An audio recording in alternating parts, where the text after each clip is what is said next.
Bane Conquest issue 1, which is written by Chuck Dixon and art by Graham Nolan. So Blast from the Past, very 90s team.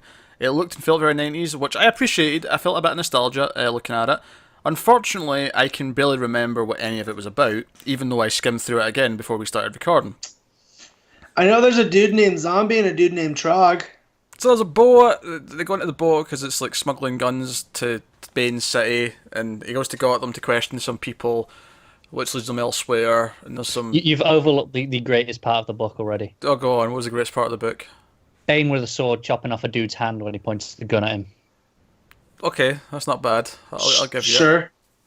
Sure. That's just cool.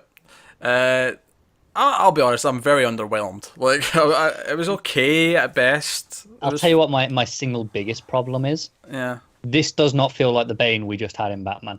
No, it doesn't. No. And that's a problem because, I could take this issue and read it on its own, and it's probably enjoyable enough without that expectation of, oh, this is what Bane's just been through. This is where his mindset is. This is like, what we want to see him do. It just feels like 90s Bane. Which, it makes sense given who's writing and drawing the art, but it's just kind of like...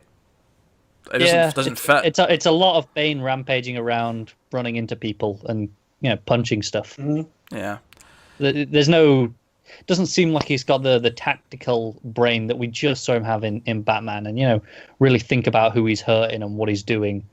This feels like, I'll just do whatever, just run into it. Luckily, given this is just a separate mini, it's probably going to be quite easy to just ignore and pretend it's not happening. Yeah, it almost feels out of continuity, really. It does. Yeah, kind of. Which is weird because they promoted it as, it's after Bane's went through this in Batman, this is where he is in life and whatnot. And that is my biggest problem. If this was just they going, no, it's an out of continuity mini 90s Bane, I'd go, cool, this is all right. This is what I was promised.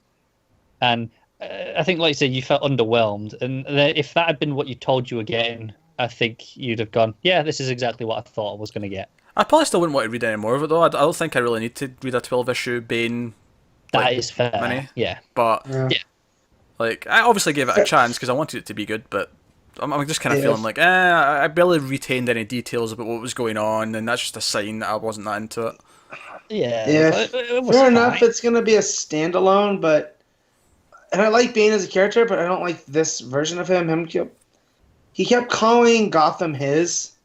So when he kept talking about his island or his home, I was thinking about it with Santa Prisca. Yeah, I was thinking that at first as well. Yeah, that's what I thought. So I was like, this is all weird, and I don't care about his sidekicks and his, Yeah, it was a strange issue, wasn't it? Yeah, and then Damocles was supposed to mean something, and I'm like, I'm not that's the back. big cliffhanger at the end. Is what was it? Kandak he goes at the end, I think. Yeah, or Kurak. Kurak. I'm just thinking of all DC places. They're right next door. They go to war all the time. But like he goes there, and this is the villain that's behind what's going on, and it's like, okay, fine. Needless to say, I will not be reading issue 2. It's not terrible by any means. I just yeah. I don't think it was a bad comic. I just think it was just very standard. It was fine. Wasn't my thing. Like again, like Connor said, it wasn't bad, but I didn't like reading it. Yeah. Like I was glad when I was done, and I was like, okay, no more.